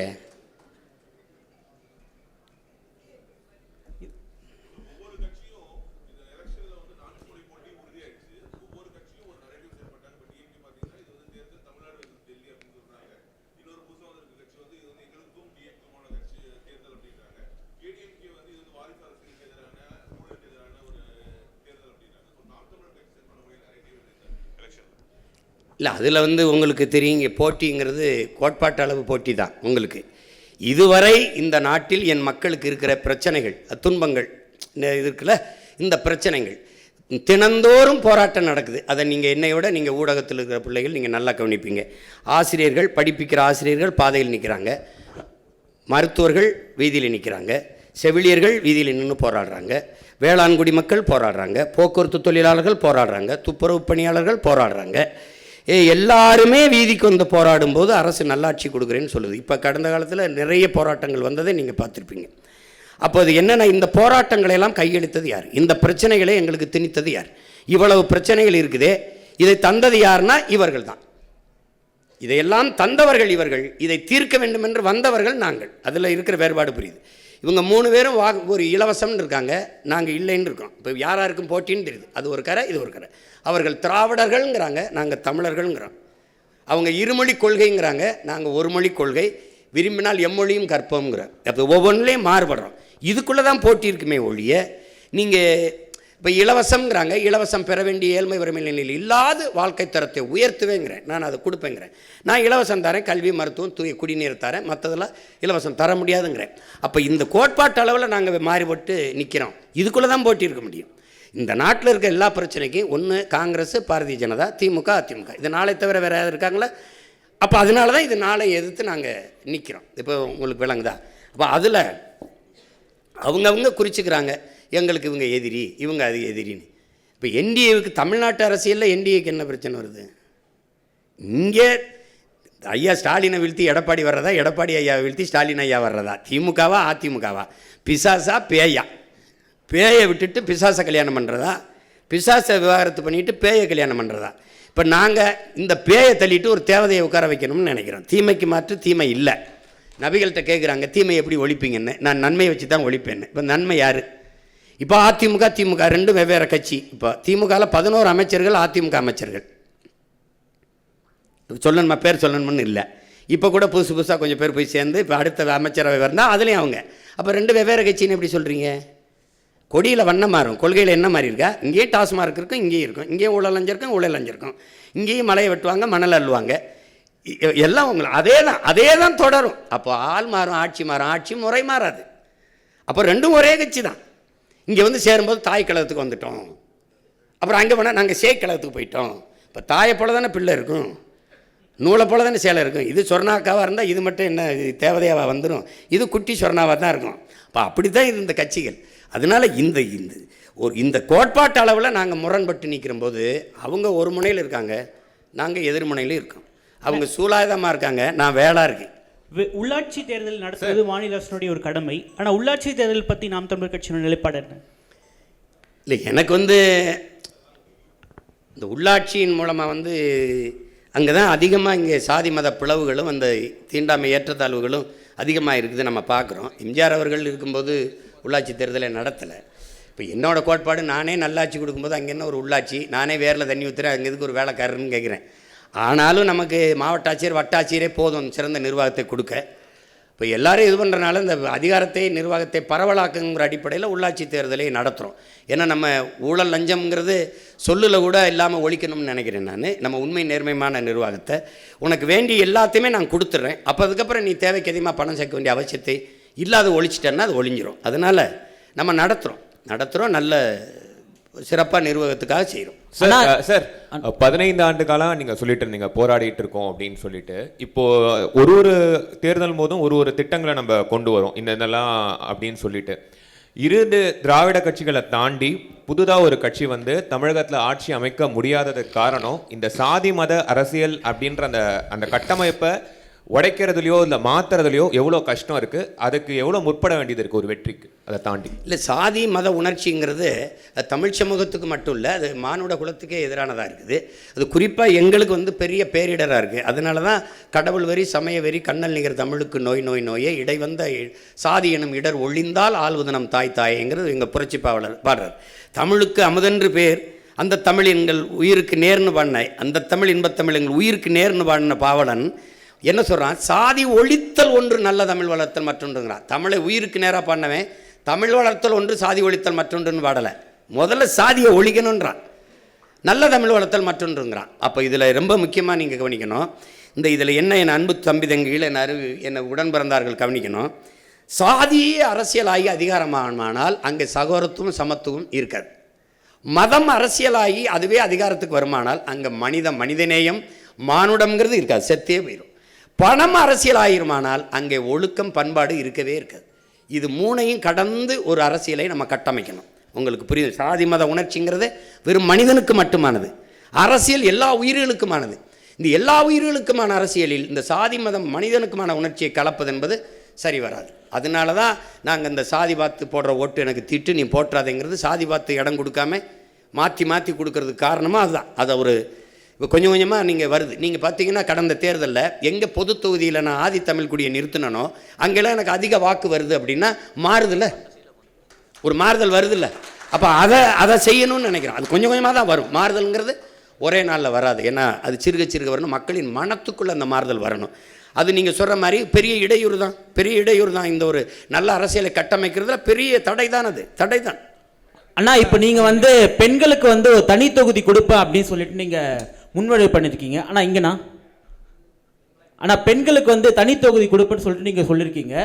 இப்போ இங்கே தனி தொகுதியே பார்த்தீங்கன்னா பெரிய சிக்கலாக தான் இருக்குது. உதாரணத்துக்கு வந்து தனி தொகுதியில் வந்து தேர்ந்தெடுக்கப்படக்கூடிய எம்எல்ஏக்கள் பார்த்தீங்கன்னா, உதாரணத்துக்கு ராசா என்ன சொன்னார்னா, நான் 2 பேருக்கு பிரச்சனை அப்படின்னா நான் வந்து பட்டியல் சமூக மக்களுக்கு ஆதரவாக நான் போய் பேச மாட்டேன், ஏன்னா நான் வந்து எல்லாரும் ஓட்டு போட தேர்ந்தெடுக்கப்பட்டிருக்கேன், நான் பொதுவாக தான் பேசணும் அப்படின்னு சொல்கிற கருத்தை வந்து முன்வைக்கிறாரு. அப்போ இந்த தனி தொகுதியை இங்கே ஒரு சிக்கலாக இருக்கும் பொழுது பெண்களுக்கான தனி தொகுதியை நீங்கள் என்ன சொல்ல வரீங்க? அதே போல் நீங்கள் அரசியலமைப்பில் நிறைய மாற்றங்கள் வந்து செய்யணும்னு சொல்லும் பொழுது அரசியலமைப்பில் வந்து போதியமான அளவுக்கு வந்து பாதுகாப்பு தமிழர்களுக்கு இல்லை நீங்கள் சொல்ல வரீங்களா? ஆமாம், அதில் என்ன ஐயா உங்களுக்கு இப்போ பெண்களுக்கு கொடுக்குறதுன்னா, இப்போ 3 ஆண்கள் போட்டியிடுற தொகுதியில் என் பிள்ளை 117 இடம் நான் பெண்கள் கொடுத்துருக்கேன்னா, எல்லா தொகுதியிலையும் எல்லா கட்சியும் பெண்களை நிறுத்துறதில்ல.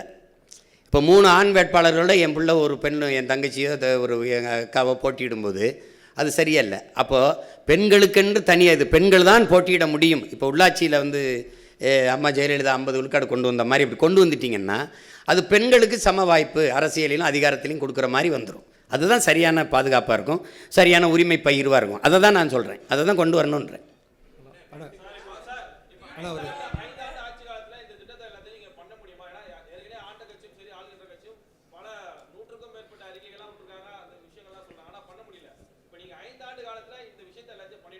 இல்லை, அதுக்கு தான் 10 ஆண்டு பசுமை திட்டம், பல கோடி பனை திட்டம்னா அண்ணன் என்ன சொல்கிறேன்னா, ஒரு வேலை இப்போ எனக்கு குறுகிய காலம்தான் இருக்குது, நான் தொடங்கிட்டுன்னா நான் ஒரு ஆட்சி முறையை மாற்றி இப்படிலாம் நிர்வகிக்க முடியும்னு காட்டிட்டேன்னு வச்சுக்கோ. இப்போ எங்கள் தலைவர் எடுத்துக்கிட்டிங்கன்னா, நம்மளாலேயும் ஒரு நாட்டை கட்டமைக்க முடியும், ஒரு நாட்டை நிர்வகிக்க முடியும், நம்மளாலேயும் படை நடத்தி நம்ம நாட்டை ஆள முடியும்னு காட்டிட்டார். இப்போ எங்களுக்கு வந்து உலகம் அதை முழு இசைவோடு அங்கீகரிக்கலை ஒழிய நாங்கள் எல்லாமே அடைஞ்சிட்டோம்.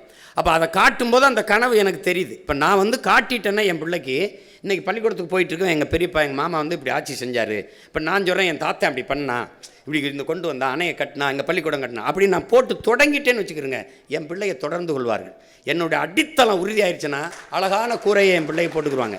நான் அதுவே இல்லாமல் தத்தளிக்கிறேன் பாருங்கள். எனக்கு முன்னாடி என் முன்னவர்கள் வந்தவங்கெல்லாம் சமரசம் செஞ்சு தாளலைன்னா எனக்கு இந்த சிரமம் வந்திருக்காது. இப்போ நான் நிற்கிற உறுதியோடு எனக்கு முன்னாடி நின்றுருந்தாங்கன்னு வச்சுக்கிறேங்க, எனக்கு வேலை எளிதாக இருந்திருக்கும். அப்போ அது இல்லை. அதனால் இங்கே எப்படின்னா, நானே மண்ணை மிதித்து, நானே கல்லை எடுத்து அச்சை எடுத்து, நானே செங்கல் எடுத்து, நானே கட்டி சிறுக சிறுக கட்டுறது. இப்போ தம்பி அஜித் சொல்கிற மாதிரி எனக்கு நானே செதுக்கி வந்த மாதிரி வந்துக்கிட்டு இருக்கோம்.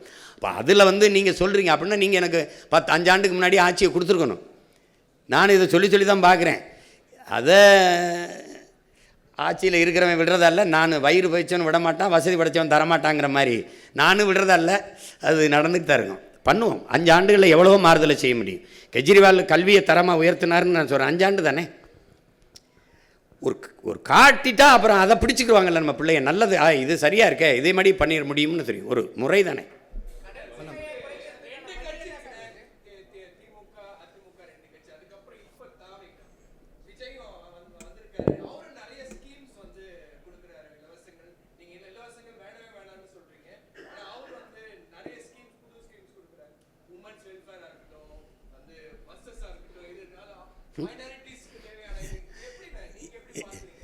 இல்லை நீங்கள் இப்போ நான் என்ன கேட்குறேன்னா, இலவச பேருந்து அப்படிங்க யார் வேணாலும் போகலாம், யார் வேணாலும் வரலான்னா 1,00,000 கோடி ஏற்கனவே போக்குவரத்து துறைக்கு இழப்பு இருக்குது.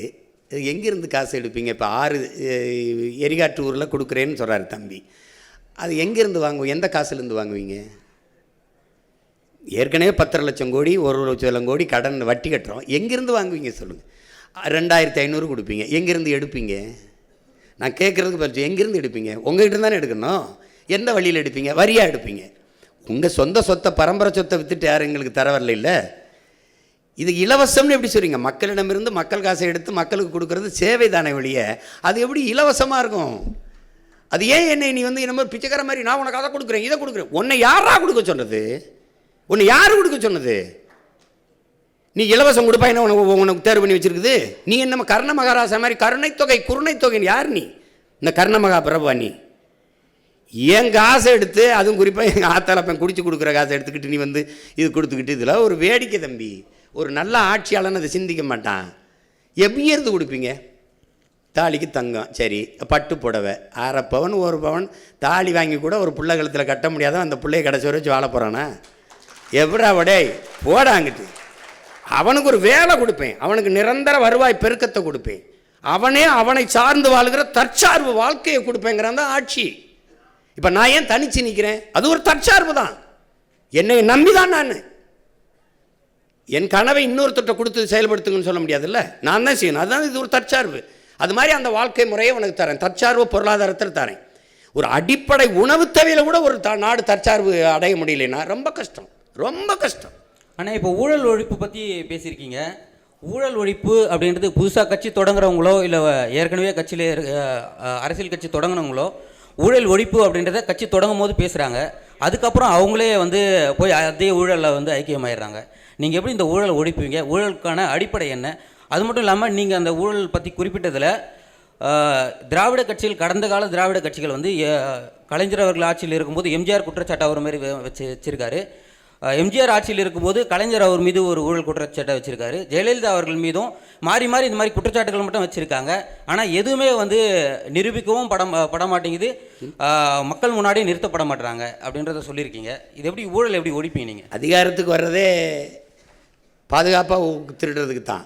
இப்போ நீங்கள் நல்லா கவனிக்கணும், 5 ஆண்டு நீ இருக்கும்போது, நான் ஆட்சியில் இருக்கும்போது செய்த தவறுகளை நீ ஆட்சிக்கு வரும்போது உன்னை எதிர்த்து நான் புனிதப்படுத்திக்கிடுவேன், நீ ஆட்சிக்கு வரும்போது நான் செஞ்ச ஊழலை உன்னை எதிர்த்து நான் புனிதப்படுத்திக்கிடுவேன். இப்படி மாறி மாறி ஒருவர் திட்டி திட்டி புனிதப்படுத்திக்கிட்டே ஆட்சியில் இப்போ தான் 60 ஆண்டாக நடக்குது. உங்களுக்கு 60 ஆண்டாக தான் நடக்குது. உங்களுக்கு ஊழல் லஞ்சம் செய்ய வேண்டிய அவசியமற்ற நிலைக்கு தள்ளிட்டிங்கன்னா அது நடக்காது. மன்னன் எவ்வளி குடிகள் எவ்வளி, தலைவன் எவ்வளி, அப்படி தான் மக்கள். நான் வந்து ஊழல் லஞ்சத்துக்கு எதிராக இருந்துட்டேன்னா அது நடக்காது. நீ ஊழல் லஞ்சம் பெற்றுட்டாய்னா நீ பணியிட நீக்கம் அதெல்லாம் செய்யக்கூடாது. பணியிட நீக்கம், பணியிட மாற்றம் இல்லை, நிரந்தர பணி நீக்கம், வெளியில் போ, உன் சான்றிதழ் செல்லாது. இதுவரை நீ எந்த மதிப்பை இழந்துருது உன்னுடைய கல்வி சான்றிதழ்னு போட்டால் ஒரு 10 பேர் மேலே நடவடிக்கை எடுத்தீங்கன்னா நின்றும். உனக்கு தான் எல்லாமே நான் கொடுத்துட்றேனே, உனக்கு கல்வி கொடுத்துட்றேன், தரமான போக்குவரத்து கொடுத்துட்றேன், குடிநீர் கொடுத்துட்றேன், மருத்துவம் கொடுத்துட்றேன், வேறு என்ன உனக்கு பிரச்சனை? உணவுப் பொருளை நானே விளைய வச்சிடுறேன், இல்லை சாப்பாட்டுக்கு கஷ்டம், அதெல்லாம் சொல்ல வேண்டிய அவசியமே இல்லையே. அப்படிங்கும்போது நல்ல வாழ்க்கையை கொடுத்துட்டோம்னா மக்கள் தேவைக்கு அதிகமாக பணம் ஈட்டணுங்கிற அவசியம் போயிடும். அதனால் தானே ஊழல் லஞ்சம் செத்து ஒழிஞ்சிரும். அந்த ஊழல் லஞ்சம் அது எப்படி தடுப்பேன்னா வெளிப்படையான நிர்வாகத்தின் மூலமாக. இப்போது இந்த சாலையை போட 500 கோடி ஒதுக்கியிருக்கேன்னா 500 கோடி ஒதுக்கியிருக்கேன்னு தெரியும். உங்களுக்கு ஒவ்வொரு முறையும் அந்த தகவல் வந்துக்கிட்டு இருக்கும். உங்களுக்கு புரியுதா? உங்களுக்கு தெரியாமல் திருட முடியாது. டென்மார்க் வந்து இந்த வெளிப்படையான நிர்வாகத்தின் மூலம் ஊழல் லஞ்சமற்ற நாடாக இருக்குது. நியூசிலாந்து வெளிப்படையான நிர்வாகத்தின் மூலம் நல்ல நிர்வாகம் செய்கிற நாடாக தெரியுது. அப்போ அந்த நிர்வாக முறையை நம்ம பின்பற்றுவோங்கிறோம். ஆனால் இது இப்போ நீங்கள் பார்த்தீங்கன்னா செயற்பாட்டு வரைவு வந்து இப்போ கல்லூரி ஒரு பேராசிரியர் மாதிரி செயற்பாட்டு வரைவு வந்து நீங்கள் கொடுக்குறீங்க. ஆனால் அந்த கருத்து கணிப்புங்கிறது வந்து இதெல்லாம் வந்து மக்களிடத்தில் போய் கொண்டு சேர்த்துருமா இந்த வெற்றி வாய்ப்புக்காக? கருத்து கணிப்புங்கிறது இல்லை. இப்போ நீங்கள் ஒரு நல்ல ஒரு அறிவு சமூகத்துக்குள்ள வந்து இது அவ்வளோ ஒன்றும் இது கடினமான ஒன்றும் இல்லை. இப்போ என்னை நீங்கள் எடுத்து பார்க்கணும். ஒரு பின்புலம் இல்லாத ஒரு எளிய மகன், சாதாரண மகன், ஒரு இக்கட்டான சூழலில் ஏற்கனவே அதிகாரத்தில் இருந்தவங்களை எதிர்த்து வந்தேன். 260 வழக்குகள் என் மேலே இருக்குது. இப்போ வந்து இவ்வளவு இதுக்குள்ள போய் இந்தியாவை யார் ஆள்றது அப்படிங்கும்போது தம்பி அண்ணாமலை அவர் தலைமையில் ஐயா மோடி பிரதமர்னு ஒரு கூட்டணி அமைச்சுக்கிட்டாரு. ஐயா ஸ்டாலின் அவர்கள் இந்தியான்னு ஒரு கூட்டணி வச்சுக்கிட்டாங்க, அவங்க காங்கிரஸ் கட்சி. ஐயா எடப்பாடி, இப்போ நான் 4வது இடத்துல நிற்கிறேன். எனக்கு என்னுடைய பழைய சின்னத்தை எடுத்துட்டாங்க. பல முறை நான் கொண்டு போய் சேர்த்த சின்னத்தை கடைசியாக ஒலி வாங்கி இந்த மைக்குன்னு ஒரு சின்னத்தை கொடுத்தாங்க. அதை வச்சுக்கிட்டு நான் வந்து என் பிள்ளைகள் யாரும் வந்து தெரிந்த வேட்பாளர்கள் இல்லை, எல்லாம் புதுசு. 36 லட்சம் வாக்குகளை எனக்கு போட்டு ஒரு முழு இசைவு பெற்ற, அதான் அங்கீகாரம் பெற்ற ஒரு கட்சியாக எனக்கு கொண்டு வந்து எனக்கு கொடுத்துருக்காங்க. ஒரு சின்னத்தை திருப்பி எந்த சின்னத்தை இழந்தனோ அதே சின்னத்தை திருப்பி எடுக்கிற அளவுக்கு கொண்டு வந்திருக்காங்கன்னா, அப்போ என் மக்களுக்குள்ள ஒரு தேடல் இருக்குது. இந்தியாவை யாரை ஆள்றதுன்னு என்னை தேடின என் மக்கள் தமிழ்நாட்டை யாரை ஆள்றதுங்கிறதுல என்னை தேடாமல் இருக்க முடியாது. என் பெட்டி, என் சின்னம் இதுவரைக்கும் 3வது பெட்டி 4வது பெட்டியில் இருந்திருக்கு. இப்போ அது முதல் பெட்டியில் இருந்தே ஆகணும். ஏன்னா அது பதிவு செய்யப்பட்ட கட்சி இல்லை, அங்கீகரிக்கப்பட்ட கட்சி. அப்படிங்கும்போது உழவர் குடிமகனை மறந்துட்டு ஒப்பிட்டவரை உள்ளளவு நினைங்கிறான். உணவிட்டவனை ஒரு தடவை உயிராக நினை, அவனை ஒரு தடவை நன்றின்னு தோடு, அவனும் வாழ்வான் நீயும் வாழ்வாயின்னு கேட்டு அந்த அதுதானே இப்போ கொண்டு போய் சேர்க்கறது தான் எங்களுக்கு இருக்கிறது. எங்களுக்கு நீங்கள் தான் எங்களை கொண்டு போய் சேர்க்கணும். அது நீங்கள் செய்வீங்கன்னு நம்புகிறேன். அப்பா 2026 நாம் தமிழர் ஆட்சின்னு சொல்லி செயல்பாட்டு வரைவு கொடுத்துருக்கீங்க. இதை பார்த்து சிறப்பாக இருந்தது, எனக்கு பிரம்மாண்டமாக இருந்தது, மகிழ்ச்சி. 15 வருடமாக நீங்கள் போராடிக்கிட்டு இருக்கீங்க மக்களுக்காக. இப்போ இன்கேஸ் மக்கள் உங்களை நம்பி உங்களுக்கு ஓட்டு போட்டு முதலமைச்சராக தேர்வானால் உங்களோட முதல் கையெழுத்து மக்களுக்கான திட்டங்களாக என்ன இருக்கும்? இல்லை, ஒரே முதல் கையெழுத்து நான் முதலமைச்சராகிற கையெழுத்து தான். அது இல்லைன்னா பதவி செல்லாது. எனக்கு ஒரு 100 இது இருக்குது. உங்களுக்கு தெரியுமில்ல, உங்களுக்கு எல்லாத்தையும் சும்மா அது சொல்கிறத முதல் கையெழுத்துன்னு அப்படி ஒன்றும் இல்லை. அது எது அன்னைக்கு அந்த தேவையே இதுதான். நமக்கு உங்களுக்கு தெரியும் 100 கையெழுத்தில் தான் இது சரி செய்ய முடியும். அதில் ஆகச்சிறந்ததாக நான் நினைக்கிறது, இந்த நாட்டில் வந்து பசிச்சு கிடந்தவங்கிற முறையில் பசிங்கிற சொல்லு இல்லாமல் நான் ஒழிக்கணும்னு நினைக்கிறேன். அது வந்து இந்த நாட்டில் பல கோடிக்கணக்கான பிள்ளைகள் பசியோடு உறங்க போகிறாங்கிறத படிக்கும்போது அவ்வளவு வலி இருக்குது. நான் இங்கே இருந்து என் வீட்டுக்கு தினம் போகும்போது நிறுத்தங்களில் இந்த குழந்தை இப்படி தோளில் போட்டுக்கிட்டு அந்த மயங்கே கிடக்குது. அது என்ன கொடுப்பாங்கன்னு தெரியல. சின்ன பிள்ளைங்க, வயசானவங்க எங்கேருந்து இறக்கி விட்டாங்கன்னு தெரியல. நிறுத்தினோடனே அந்த கையை கூட்டமாக வந்து ஏந்தும்போது ஒரு வலி வரும் பாருங்க, நடா அப்படின்னு. நம்ம பெண்கள் இல்லை வட இந்திய பெண்கள் தான். இப்போ அதில் ஒன்று தோணும், நீ பிச்சை எடுக்கிற வேலை கூட நமக்கு கிடைக்காதவருக்கு அதையும் அவன் எடுத்துக்கிட்டான்னு தோணும். ஆனாலும் இந்த நிலைமையில் இன்னும் இருக்குது. பிச்சைக்காரன் சுவிப்பு மிஷின் எடுக்கிற பிச்சை போட்டு காட்டுவேன், நான் வர்த்திருக்கேன் அந்த காட்சியை. அது பிச்சைக்காரன் சுவிப் மிஷின் பிச்சை எடுக்கிறத வளர்ச்சின்னு காட்டுது. நான் பிச்சைக்காரனே இல்லாத ஒரு நாட்டை படைக்கிறது தான் வளர்ச்சின்னு நினைக்கிறேன். அப்போ ரெண்டு இந்த முரண்படுது. என்னுடைய பிள்ளைகளுக்கு வந்து கல்வி ஒரு சுமையாக இருக்கக்கூடாது, அது ஒரு கனவாக போயிடக்கூடாது. நீ என்ன கல்வி நினைக்கிறியோ, மருத்துவமாக படி, நீ பொறியாளராக படி, அது எந்த வாய்ப்பையும் அரசு செய்யும். ஏன்னா நான் என்ன சொல்கிறேன், ஒட்டுமொத்த நாட்டு பிள்ளைகளும் என் நாட்டின் செல்வங்கள்னு அதை தூக்கி கொண்டு போகணும். அதுக்கப்புறம் மருத்துவம் வந்து உயிர்காக்கும் மருத்துவம் எல்லாருக்கும் சரியாக சமமாக தரமாக இருக்கணும்னு நான் நினைக்கிறேன். எனக்கு தெரிஞ்சு கம்யூனிஸ்ட் கட்சி எங்கள் ஐயா தாப்பாண்டியன் நல்லகண்ணன் தவிர அரசியல் தலைவர்களில் யாரும் அரசு மருத்துவமனையில் படுத்ததா எனக்கு தெரியல. உங்களுக்கு புரியுதுன்னு நினைக்கிறேன். அப்போ அந்த மாதிரி ஒரு நல்ல ஆட்சியை கொடுக்கணும்னு நினைக்கிறேன். அப்போ ஊழல் லஞ்சத்தை விட்டு உண்மை நேர்மையான நிர்வாகம் அது கொண்டு வரணும்னு நினைக்கிறேன். இப்போ எனக்கு உங்ககிட்ட சொல்கிறதுக்கு என்ன, என் தலைவனுக்கு ஒரு கனவு இருந்தது, 200 ஆண்டுகளுக்கு பிறகு என் இனம் எப்படி வாழணும்ன்ட்டு. அந்த கனவு எங்களுக்கு கையளிக்கப்பட்டிருக்குது, எனக்கு கடத்தப்பட்டிருக்குன்னு வச்சுக்கிறீங்களேன். இப்போ அதை எப்படியாவது அவர் கனவை அந்த நிலையில் எந்த ஒரு இடத்துல நிறைவேற்றி காட்டிடணும்னு நினைக்கிறேன். ஒரு தடவை என் ஆட்சியில் நீங்கள் வாழ்ந்து பாருங்களேன், என்னடா இவ்வளோ வேலை செஞ்சுருக்க முடியுமான்னு தோணும். இவ்வளோ பண்ணியிருக்க முடியுங்களா? இந்த தண்ணீரை எப்படி சேமிக்கிறேன், சாலை எப்படி போட்டு பராமரிக்கிறேன், இந்த கழிவுநீர் மழை நீரை எப்படி எடுத்துக்கிட்டு போகிறேன். ஒரு தடவை வாய்ப்பு கொடுத்தா தானே தெரியும். நான் சொல்லிக்கிட்டே இருக்கேன், நான் நல்லா விளையாடுவேன்ப்பா, நல்லா ஒரு தடவை இறக்கி விடுங்க விளையாடாங்கிறேன். அதனால் முதல் நீங்கள் சொல்கிற கையெழுத்து உண்மையிலேயே நாட்டுக்கு மக்களுக்கும் எது முதன்மையானது அவசியமானதுன்னு பார்த்து போடுவேன், முதல் திட்டத்தில் போடுவேன். அப்பா 2500 வருஷமா புத்தர் காலத்துல இருந்து சாதி ஆதிக்கம் தலைவிரிச்சு ஆடுது. 2500 காலமா புத்தர் காலத்துல இருந்து சாதி ஆதிக்கம் தலைவிரிச்சு ஆடுது. இப்போ 2026 இருக்கிறோம். இங்க இருக்கிற திராவிட கட்சிகள் யாரும் சாதி ஒழிக்க முன்னு வர மாட்டாங்க. சாதி பிரச்சனை நடந்தாலும் தக்க தண்டனை கொடுக்க மாட்டாங்க. 2026 நாம் தமிழர் கட்சி அரசு வந்தா சாதி ஆதிக்கின் பேரில் நடக்கிற வன்கொடுமைகளுக்கு எந்த மாதிரி தண்டனை கொடுப்பீங்க? அப்புறம் 12 லட்சம் ஏக்கர் பஞ்சம நிலம் முழுக்க பட்டியலின மக்கள் போகிற நிலத்தை எவ்வளோ சீக்கிரம் மீட்டு எடுத்து கொடுப்பீங்க? 142 கோடி மக்களோட தலையெழுத்தை மாற்றின பாபா சாஹேப் அம்பேத்கரோட சிலை கூண்டுக்குள்ளே நிற்குது, எவ்வளோ சீக்கிரம் வெளியெடுப்பீங்க? அதெல்லாம் எடுத்துருவோம் நீ ஒரு நீ அப்போ இப்போ நம்ம புரட்சியாளர் சிலை மட்டும் இல்லை, நம்ம தாத்தா முத்துராமலிங்க தேவர், தாத்தா காமராஜ் எல்லாரும் சிலையும் தான் இருக்குது.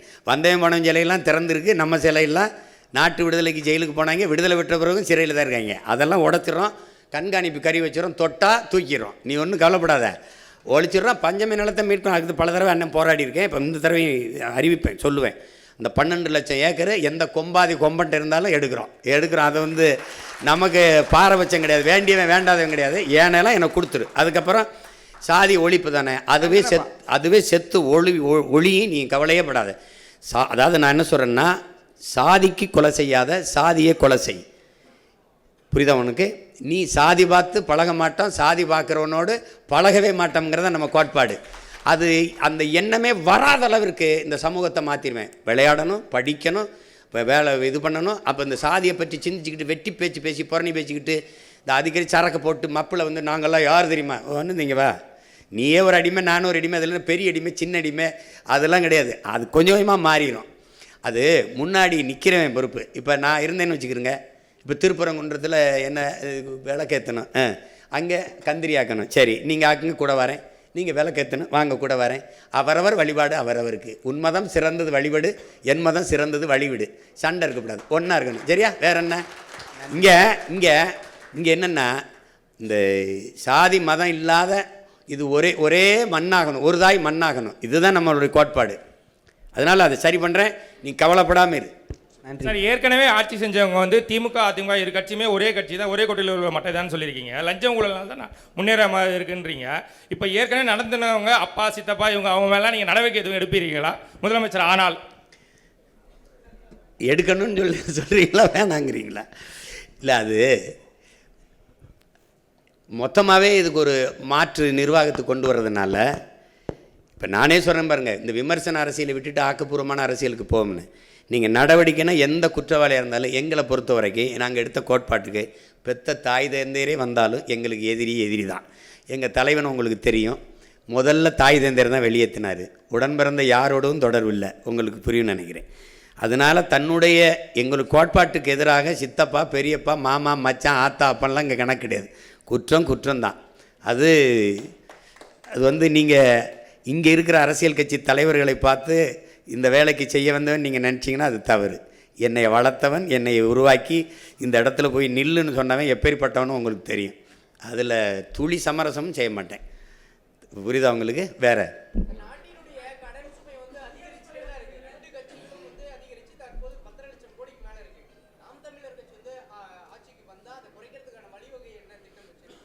சிரிக்காத அண்ணன் சொல்கிறேன். கடன் வாங்கினவன் யாருன்னு கேட்பேன் அவங்ககிட்ட. அந்த முகேஷ் அந்த அனில் அம்பானி ஒருத்தர் இருந்தாப்புல 1,00,000 கோடி திவாலாயிருச்சுன்னு விட்டாப்புல. நான் தமிழ்நாடு அரசு திவாலாயிருச்சுன்னு ஒரு மஞ்சள் நோட்டீஸை விட்டுருவேன். புரியுதோ? ஏன் என்கிட்ட வந்து கேட்பான், ஐயோ நான் வாங்கினேண்ணா, கையெழுத்து போட்டு வாங்கினவன், அவன் ஆளுகள்லாம் இருக்குது, நான் வேணா உனக்கு துணைக்கு ஆள் அனுப்புகிறேன், போய் வசூலிச்சுக்க. ஏன்னா அதனால் என் நாட்டுக்கு மக்களுக்கு ஒன்றும் இல்லை. எவனை வாங்கி தின்ட்டு போனதுக்கு, அவன் இலவசமாக வாரி இறைச்சி வாக்கை வாங்கி ஆட்சியை செஞ்சுட்டு போனதுக்கு நாம் ஆளை எல்லாம் செலவழிச்சுட்டு கடற்கரையில் படுத்துட்டாங்க. எனக்கு அது பேச்சு கிடையாது. இப்போ நான் வாங்கி கையெழுத்து போடுறதுக்கு நான் பொறுப்பு. நீ எவனை வாங்கி தின்னதுக்கு நான் என் மக்கள் காசை எடுத்து வட்டி கட்டிக்கிட்டு இருக்கிறதுக்கு என்கிட்ட கொடுத்தியா? நான் பொறுப்பு இல்லை. யார்கிட்ட கொடுத்த? ஆள் இல்லைன்னா அவங்க ஆளுங்க இருக்குது, சொந்த ஆளுங்க, பெத்த ஆளுங்க, அப்போ வாங்கி சாப்பிட்ட ஆளுங்க இருக்குது, அங்கே போய் வசூலிச்சுக்க. எனக்கு இது பொறுப்பு கிடையாது. இந்த கடனுக்கு நாம் தமிழர் அரசு பொறுப்பு ஏற்காது. ஆனால் நீ ஊதாரியாக வாங்கி சீட்டாடி இது பண்ணி அவனுக்கு கொடுத்து இவனுக்கு கொடுத்து 5,000 கொடுக்குறேன், 10,000 கொடுக்குறேன், அரிசி கொடுக்குறேன், பருப்பு கொடுக்குறேன், நான் கேட்டேனா உனக்கு? அது கிடையாது. அந்த நிர்வாகம் இதில் கிடையாது. நடக்காது. அது வந்து இங்கே பாருங்கள், இப்போ அண்ணன் சொல்கிறேன்ல, என் மீனவனை சுட மாட்டான், கைது செய்ய மாட்டானா மாட்டான். உங்களுக்கு புரியுதுன்னு நினைக்கிறேன். அங்கே உட்கார்ந்துருக்க ஆள் யாருன்னு பார்ப்பான். நீங்கள் என் பிள்ளையை தொட்டுட்டேன்னு வச்சுக்க, கொன்னுட்டேன்னு வச்சுக்க, எந்த கொம்பாதி கொம்பாக இருந்தாலும் தூக்கிட்டு வந்து இந்த பிள்ளையை அடக்கம் பண்ணுறதுக்குள்ளே அவனை கொன்று புதைச்சிட்டு தான் அடக்கம் பண்ணுவேன். நிற்க வச்சு சொல்லி சுடுவேன். அவங்க பெற்றோர்கள் சொல்லுவேன், இப்படி ஒரு பிள்ளையை பெற்றதுக்கு நீ அழாத, நீ அவமானப்படாத, இவனை வந்து இந்த மாதிரி பிள்ளை பெற்றதுக்கு தலை உணியணும் அப்படின்னு சொல்லிடுவேன். இவன் வந்து இந்த நாட்டுக்கு இழுக்கு. இவன் யாரோ 2 பேரை போட்டேன்னு வச்சுக்க, தொற்றுவான்னு நினைக்கிறியா? பொம்பளை பிள்ளைய தான் தலை உணிஞ்சு போகணும்னு நினைக்கிறியா? வர்றவன்லாம் தலை உணிஞ்சு போவான். ஐயா யாரையும் கேலி பண்ணிடாதையா, தொலைச்சி பெறுவான். அவன் அந்த பயம் இருக்கணும்ல. என் தலைவன் எனக்கு கற்பிச்சது மரணம் ஒன்றுக்கு தான் இந்த மானுட சமூகம் பயப்படும்னு. அரபு நாடுகளில் ஏன் இந்த பாலியல் குற்றங்கள் குறைவாக இருக்குது? ஏன்னா கடும் சட்டம், பொது வெளியில் தூக்கில் போட்டுருவான். உங்களுக்கு புரியுதுன்னு நினைக்கிறேன். அதனால அந்த சேட்டையெல்லாம் இங்கே செய்ய முடியாது.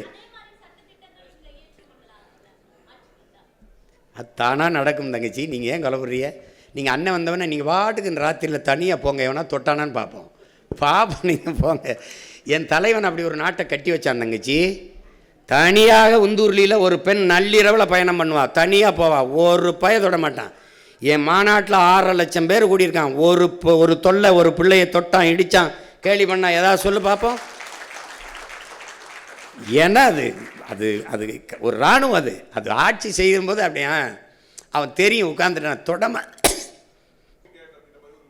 அது இது சில இதை நம்ம சொல்கிறதே திருப்பி சொல்லக்கூடாதுன்னு இல்லை. இப்போ நான் வந்து நெய்தல் படைன்னு சொன்னேன், சிரித்தாங்க. ஐயா பினராயி விஜயன் அதை செயல்படுத்திட்டாப்புல.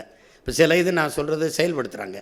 இப்போ மரத்தை வெட்டுறது மனித உறுப்புகளை வெட்டுறது போல் குற்றம்னு கருதி சிறையில் அடைப்பேன். சீனா அந்த சட்டத்தை கொண்டு வந்துருச்சு. இப்போ நம்ம சொல்கிறோம், அதை செயல்படுத்தும் போது நல்லதை நம்ம சொன்னா அவங்க சொல்கிறது இப்போ நான் டென்மார்க்கில் இப்படி இருக்குது, பிரேசிலில் இப்படி இருக்குன்னு நான் சொல்கிறேன்ல. இப்போ அது அந்த நிர்வாகத்தை எடுக்குமே நம்ம சொல்கிறது. அது யார் சொன்னால் என்ன தம்பி, நான் வந்து காவல்துறை நெஞ்சிலெல்லாம் அந்த இது வைப்பேன், நான் போட்டு காட்டுவேன் அது எப்படிலாம் நான் அது பண்ணுவேன்னு. அப்போ அது மாதிரி அது வரணும். பாதுகாப்புங்கிறது அப்படி இல்லை. பெண்களுக்கு தனி பாதுகாப்பு, இஸ்லாமியர் கிறிஸ்தவர்களுக்கு தனி பாதுகாப்பு இல்லை. ஒட்டுமொத்த நாட்டுக்குமான பாதுகாப்பில் தான் எல்லார் பாதுகாப்பு இருக்குது. அதில் வந்து இந்த ஒழுங்கு வந்து கல்வியிலிருந்து கற்பிக்கப்படணும்னு நான் நினைக்கிறேன். அந்த சமூக ஒழுங்கு இங்கே கல்வி அறிவை ஒழுக்கத்தை போதிக்காத கல்வியாக மாறிடுச்சு. வியாபாரம் இதை படித்தா அந்த வேலைக்கு போகணும், அதிலிருந்து கொண்டு வரதான் நிலையான தீர்வாக இருக்கும். மற்றபடி இது நீங்கள் சொல்கிற மாதிரி நான் அதை நம்ம வரும்போது அதை கடுமையாக அதை கண்காணித்து ஒழிப்பேன். அதை சீருடை அணியாத காவலர்களை நான் உள்ளே விடுவேன். அதுக்கு உடல் தகுதியோ இதெல்லாம் பார்க்க மாட்டேன். அவங்க நீங்கள் வந்து இவரெல்லாம் காவல்துறையாக இருப்பாருன்னு நீங்கள் கணிக்க முடியாது. உங்கள் பக்கத்தில் உட்காந்துருப்பார், நீங்கள் எதாவதுன்னா டக்குன்னு வாங்க அப்படின்னு கூப்பிடுவாப்புல. நீங்கள் வாங்கங்க அப்படின்னு அங்கே சுற்றி 50 பேர் வந்துடுவான், உட்காருங்க வண்டியில் நின்றுவான். அப்புறமா தான் தெரியும் அவன் காவல்துறை காவலராக இருக்கான்னு. இந்த மாதிரி இந்த காவலருக்கான எந்த அடையாளம் இல்லாமல் மக்களுக்குள்ள பொது தலங்களில் வணிக நிறுவனங்கள், திரையரங்குகள், அந்த மாதிரி எல்லா இடங்களையும் உழவு விட்டுருப்பேன். அவன் யாருன்னே உங்களுக்கு தெரியாது. அப்போ நீங்கள் எனக்கிட்டேருந்து தப்பிக்க முடியாது. நான் தான் உண்மையிலே பிக் பாஸ். நான் தான் உங்களை எந்த வழியிலையும் கவனிச்சுக்கிட்டே இருப்பேன். ஓட முடியாது, ஒழிய முடியாது. நீங்கள் அது இந்த மாதிரி 10 நாளாக கற்பழித்து கொண்டுட்டு போயிட்டான், 10 நாளாக தேடிக்கிட்டு இருக்கேங்கிறாங்க பாருங்கள். இது மாதிரி ஒரு கொடுமை. சார், கடந்த தேர்தல்கள் இருந்து இப்போ உங்களுக்கு 8% வாக்கு இருக்குது. 8.5 இதிலிருந்து உங்களுக்கு படிப்பு என்ன, எந்த பிரிவு மக்களிடையே உங்களுக்கு ஆதரவு வலுவாக இருக்குது, எது உங்களுக்கு சவாலாக இருக்குது, அதை நீங்கள் பெருக வைக்கிறதுக்கு என்ன திட்டம் வச்சுருக்கீங்க? இல்லை, குறிப்பிட்ட அப்படின்னு சொல்ல முடியாது. இப்போ சாதி மத உணர்ச்சிகளை கடந்து ஒரு திரை ரசிக மனப்பான்மையிலிருந்து இப்போ இந்த சாராயம், பணம், இலவசம் இதையெல்லாம் கடந்து ஒரு நல்ல அரசியல் வரணும், நல்ல ஆட்சி வரணும்னு நினைக்கிற மொழி இனப்பற்று கொண்ட காடு, மலை, ஆறு, அருவி, நிலம், வளம் இதெல்லாம் பாதுகாக்கப்படணும். இப்போ நம்ம ஐம்பெரும் ஆற்றலுங்கிறோம், அவங்க பஞ்சபூதங்கிறாங்க, ஐம்பூதம்ங்கிறோம்.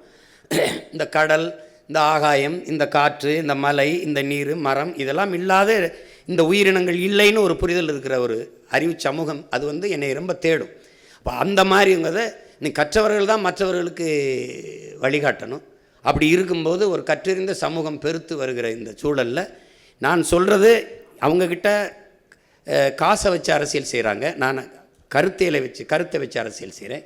அவங்க நாணயத்தை வச்சு செய்கிறாங்க, நான் நயத்தை வச்சு செய்கிறேன். அவங்க பணத்தை வச்சு செய்கிறாங்க, நான் என்னுடைய இனத்தை முன்னிறுத்தி அரசியல் செய்கிறேன். இது ரெண்டுக்கும் நிறைய மாறுபாடு இருக்குது. இப்போ எனக்கு பதவியாக மக்களுக்கான உதவியானா உதவி தான், எனக்கு பணமாக இனமானா இனம்தான். மக்களை வைத்து பிழைக்க வந்தேன்னா, மக்களுக்காக உழைக்க வந்தேன்னா, நான் மக்களுக்காக உழைக்க வந்தேன். அப்போ இந்த இதை நான் தொடர்ந்து நிரூபிக்கும் போது நீங்கள் பாருங்கள், விழுக்காட்டு அடிப்படையில் வளர்ந்தே போய்கொண்டிருக்கேன். அப்படிங்கும்போது இந்த தடவை தமிழ்நாட்டை யாரை ஆள்றதில் 4 முதலமைச்சர் வேட்பாளர் இருந்தாலும் என்னை என் மக்கள் தேடாமல் இருக்க மாட்டாங்க. ஏன்னா நான் தான் அந்த மக்களுக்கான இப்படி இந்த ஆட்சி முறையை இப்படி மாத்துறேன்னு சொல்கிறது நான் தான். நான் வீட்டுக்கு ஒரு இது தருவேன், நான் அப்படி கொடுப்பேன், அப்படி சொல்லலை.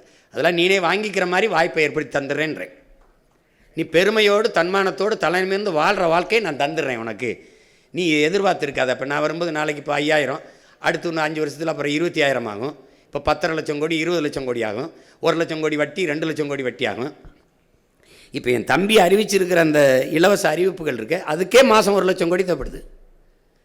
தாலிக்கு தங்கம், பிறந்தவொடனே வரவேற்பு, அப்புறம் 6 ஏரிகாட்டு ஊரில், அப்புறம் இலவச பேருந்து. உங்களுக்கு புரியுதுன்னு நினைக்கிறேன். அதை புள்ளி வரம் போட்டிங்கன்னா 1 லட்சம் கோடி மாதம் தேவைப்படுது. எங்கேருந்து எடுப்பீங்க?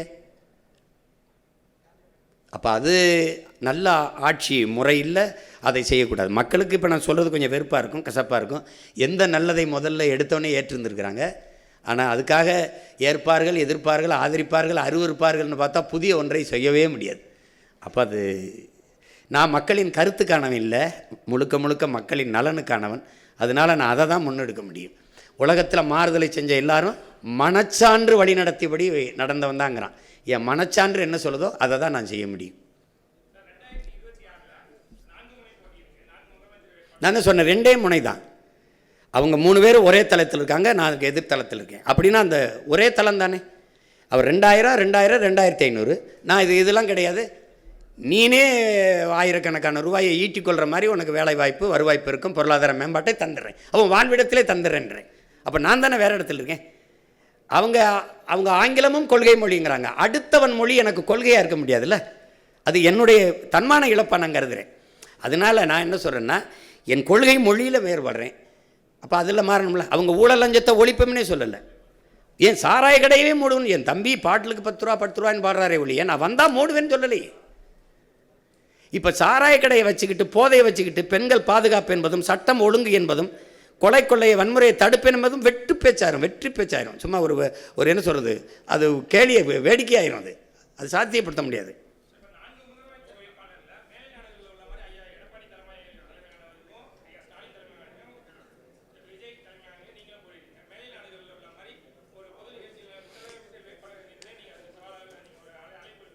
எத்தனை தடவை நான் கொடுத்துருக்கேன்னு நினைக்கிறீங்க? அன்னைக்கு கூட பேசினேன், இந்த இங்கே நடந்த கூட்டத்தில் இந்த 4 முதலமைச்சர் வேட்பாளரையும் நிறுத்தி வச்சு ஒரு 10 நிமிடங்கள் வாய்ப்பு கொடுத்து பேச விடுங்க. நீங்கள் வந்தால் என்ன செய்வீங்க, நீங்கள் வந்தால் என்ன செய்வீங்க, நீங்கள் வந்தால் என்ன செய்வீங்க, எனக்கு ஒரு வாய்ப்பு கொடுங்க. அப்படி இந்த மாதிரி நீங்கள் ஊடகங்கள்லாம் இது நீங்கள் ஏற்பாடு பண்ணுங்கள், பண்ணி மக்கள்கிட்ட கொண்டு போகட்டும். யார் வந்தால் நல்லா இருக்குமோ மக்கள் முடிவு செய்யட்டும், அவ்வளோதானே. அது நான் தான் பாருங்க இருகரம் விரித்து தயாராக இருக்கேன், எந்த இடத்துக்கு வேணாலும் வரேன். நான் தான் சவாலே விடுறேங்கிறேன், நீங்கள் ஏற்கிறீங்களாங்கிறீங்க.